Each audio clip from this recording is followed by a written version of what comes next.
এবার দেখে নিব আজ দিন শেষে পুঁজিবাজারের সবশেষ অবস্থা।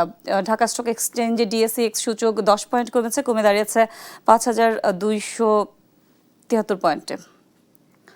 এছাড়া আজ ঢাকা স্টক এক্সচেঞ্জে লেনদেন হওয়া প্রতিষ্ঠানগুলোর মধ্যে বেশিরভাগেরই দর বেড়েছে মাত্র 107টির, কমেছে 227টির, অপরিবর্তিত ছিল 59টির দর। লেনদেন হয়েছে 832 কোটি 29 লাখ টাকা। লেনদেন হওয়া প্রতিষ্ঠানগুলোর মধ্যে আজ টপ গেইনারের তালিকায় প্রথম অবস্থানে ছিল মুন্ডু সিরামিক ইন্ডাস্ট্রিজ, দ্বিতীয় অবস্থানে ছিল বেক্সিমকো ফার্মাসিউটিক্যালস, তৃতীয় অবস্থানে ছিল Dominage steel building systems limited. এছাড়া যদি দেখি আমরা টপ লুজারের তালিকায় আজ প্রথম অবস্থানে ছিল অ্যাপেক্স স্পিনিং ও নিটিং মিলস লিমিটেড, দ্বিতীয় অবস্থানে premier leasing and finance limited, তৃতীয় অবস্থানে ছিল জিএসপি ফাইন্যান্স কোম্পানি পিএলসি।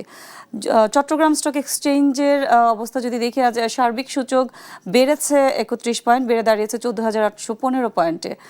এছাড়া লেনদেন হওয়া প্রতিষ্ঠানগুলোর মধ্যে দর বেড়েছে 76টির, কমেছে 99টির, অপরিবর্তিত ছিল 23টির দর। লেনদেন হয়েছে 15 কোটি 17 লাখ টাকা।